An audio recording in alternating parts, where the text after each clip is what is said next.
അസ്നാവിരം ശുദ്ധം അപാപവിദ്ധം കവിഹി, കവിയാണ്, ആത്മാവ് കവിയാണ് എന്ന്. അപ്പോൾ എല്ലാവരും കവിയാണ്. ആരാ കവിയല്ലാത്തത്?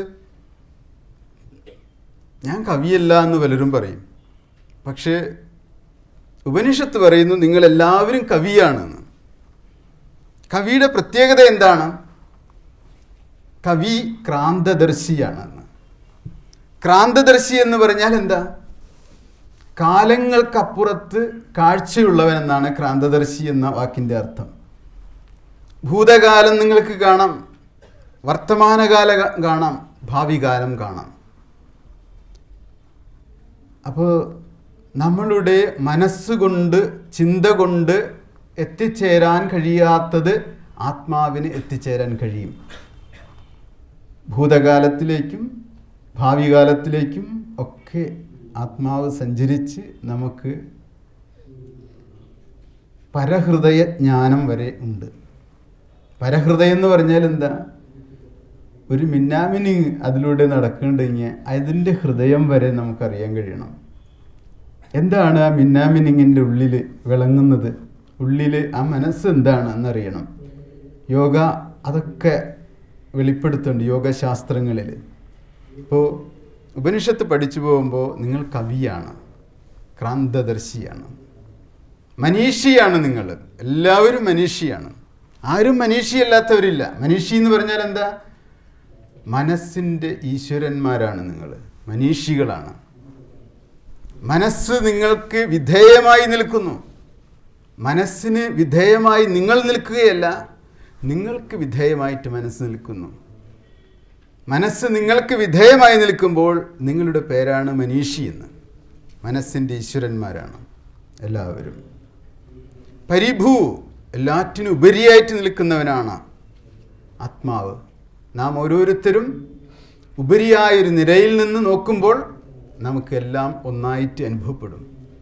താഴ്ന്ന നിലയിൽ നിന്ന് നോക്കുമ്പോൾ നമുക്കെല്ലാം വെവ്വേറെയായിട്ട് തോന്നും. വിമാനത്തിൽ സഞ്ചരിക്കുന്നത് പോലെയാണ് ആത്മജ്ഞാനിയുടെ ജീവിതം എന്ന് പറയാം. വിമാനത്തിൽ നിന്ന് താഴേക്ക് നോക്കുന്ന സമയത്ത് ഈ കേരളവും തമിഴ്നാടും ഒക്കെ ഒന്നായിട്ടിരിക്കുന്നത് കാണാം. അതിർത്തികളെല്ലാം ഒന്നായിരിക്കുന്നത് കാണാം. പാകിസ്ഥാനും ഇന്ത്യയൊക്കെ ഒന്നായിട്ടിരിക്കുന്നത് കാണാം. ഈ ഭൂഗോളം മുഴുവൻ ഒന്നായിട്ടിരിക്കുന്നത് കാണാം. നല്ല ഉയരത്തിൽ പോകും തോറും എല്ലാം ഒന്നിക്കുന്നത് കാണാം. എത്ര ഉയരത്തിൽ നിങ്ങൾക്ക് പോകാൻ കഴിയുന്നുവോ അത്രമാത്രം എല്ലാം ഏകീകരിക്കപ്പെടുമെന്നുള്ളതാണ്. ഇവിടെ പരിഭൂ എന്ന് പറയുന്നത് ഉയരത്തിൻ്റെ പരമാവധിയാണ്. ഏത് ഉയരത്തിൽ നിന്ന് നോക്കിയാൽ എല്ലാം ഏകീകരിക്കപ്പെടുന്നുവോ ആ ഉയരമാണ് ആത്മാവിൻ്റെ സ്ഥാനം.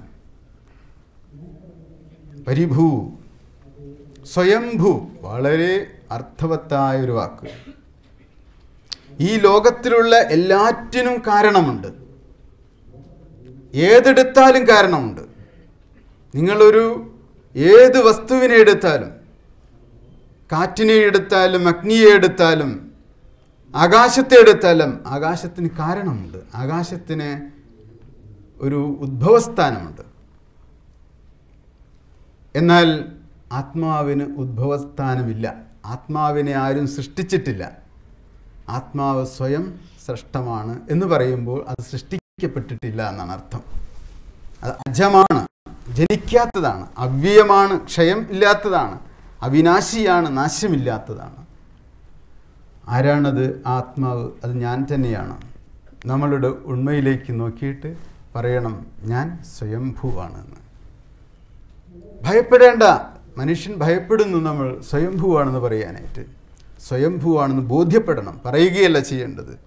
പറയുന്നത് കൊണ്ടൊരു ഫലവുമില്ല. സ്വയം ബോധ്യപ്പെടണം. I am self created.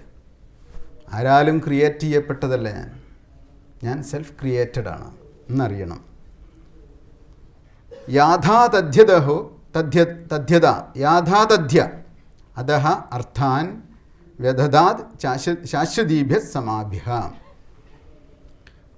ആ ആത്മാവ് ശാശ്വതീഭ്യ സമാഭ്യ, അനാദിയായ കാലം മുതൽ തന്നെ അർത്ഥാൻ, ഓരോരോ ശരീരങ്ങളെ, കർത്തവ്യങ്ങളെ ശരിയായ വിധത്തിൽ യാഥാതഥ്യ വ്യദദാത് വീതിച്ചു കൊടുത്തു എന്നാണ് പറയുന്നത്.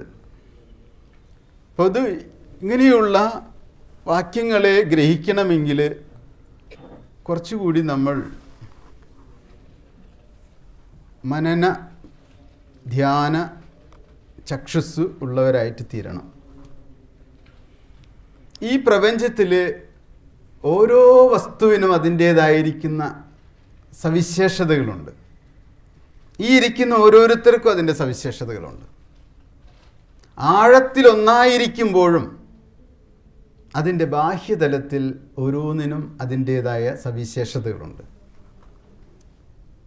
അതുകൊണ്ട് തന്നെ ഒരാളെ ബാഹ്യതലത്തിൽ വേറൊരാളുമായിട്ട് ഉപമിക്കാൻ കഴിയില്ല, താരതമ്യപ്പെടുത്താൻ കഴിയുകയില്ല. ആഴത്തിലൊന്നായിരിക്കുമ്പോഴും സാഗരം ആഴത്തിലൊന്നായിരിക്കുമ്പോഴും ഒരു തിര പോലെയല്ല വേറൊരു തിര. ഓരോ തിരയ്ക്കും അതിൻ്റേതായിരിക്കുന്ന വൈശിഷ്ട്യങ്ങളുണ്ട്. അതുകൊണ്ട് പ്രപഞ്ച സൃഷ്ടിയിൽ അതിൻ്റെ ആദിമസത്തയിൽ അത് ഒന്നായിരിക്കുമ്പോഴും അതിൻ്റെ ഉപരിതലത്തിലുള്ള സൃഷ്ടിജാലങ്ങളിൽ വൈവിധ്യങ്ങളുണ്ട്.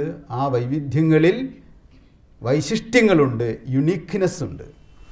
ഒരാൾ ടാഗോറായിരിക്കുമ്പോൾ, ഒരാൾ ഗാന്ധിജിയായിരിക്കുമ്പോൾ, ഒരാൾ ഹിറ്റ്ലറായിരിക്കുന്നു, ഒരാൾ ചെങ്കിസ് ഖാൻ ആയിരിക്കുന്നു, ഒരാൾ അലക്സാണ്ടർ ആയിരിക്കുന്നു, ഒരാൾ തിമൂറായിരിക്കുന്നു.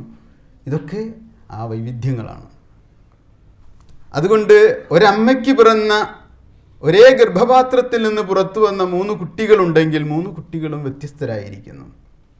ഒരേ സമയത്ത് ജനിക്കുന്നു, എന്നാലും അവർ വ്യത്യസ്തരാണ്. ഈ വൈവിധ്യം, ഈ വൈശിഷ്ട്യം, അത് ഈശ്വരൻ്റെ ഓരോന്നിനും ചേരുന്ന നിയോഗങ്ങളാണ്, ഓരോന്നിനും ചേരുന്ന കർമ്മശരീരങ്ങളാണ് അവർക്ക് കൊടുക്കുന്നത്. ഒരു തക്കാളിച്ചെടിയിൽ നിന്ന് നിങ്ങൾ നാരങ്ങാപ്പഴം ആഗ്രഹിക്കരുത്. കാരണം അതിന് വീതിച്ചു കൊടുത്തിരിക്കുന്ന കർമ്മം തക്കാളിയെ ഉണ്ടാക്കാനാണ്. അപ്പോൾ ഈ പ്രപഞ്ചത്തിൽ ഓരോന്നിനും അതിൻ്റേതായിരിക്കുന്ന ഇരിപ്പിടങ്ങളും കർമ്മ സംവിധാനങ്ങളും അതിൻ്റെ ക്രിയേറ്റിവിറ്റിയുമുണ്ട്. അത് നമ്മൾ അക്സെപ്റ്റ് ചെയ്യണം, അത് സ്വീകരിക്കണം, മനസ്സിലാക്കണം. അതുകൊണ്ട് പരസ്പരം മത്സരിക്കരുത്. നമ്മൾ എനിക്ക് ഞാനായിരിക്കാനേ കഴിയൂ, നിങ്ങൾക്ക് ഓരോരുത്തർക്കും നിങ്ങളായിരിക്കാനേ കഴിയൂ. ഒരാൾക്ക് വേറൊരാളായി തീരാൻ കഴിയുകയില്ല. അതുകൊണ്ട് കോമ്പറ്റീഷൻ്റെ ആവശ്യകത ഈ പ്രപഞ്ചത്തിലില്ല എന്നാണ് പറയുന്നത്. ഭൂമിയും ചന്ദ്രനും വേഗത്തിൻ്റെ കാര്യത്തിൽ മത്സരിക്കുകയാണെങ്കിലോ എന്ത് അത്ഭുതമാണ് ഇവിടെ സംഭവിക്കാൻ പോണത്. ഓരോന്നിനും അതിൻ്റേതായിട്ടുള്ള വേഗവും അതിൻ്റേതായിരിക്കുന്ന ചലനപന്ഥാവുകളും ഒക്കെയുണ്ട്. അതിൽ നിന്ന് വ്യതിചലിച്ചിട്ട് ജീവിക്കാൻ പാടില്ല. അങ്ങനെ ഓരോരുത്തർക്കും അവരുടേതായിട്ടുള്ള ആ കർമ്മപന്ഥാവുകൾ ഏർപ്പെടുത്തി കൊടുത്ത് ഈശ്വരൻ ചലിപ്പിക്കുമ്പോൾ അതിന് ധർമ്മവ്യവസ്ഥ എന്ന് പറയും.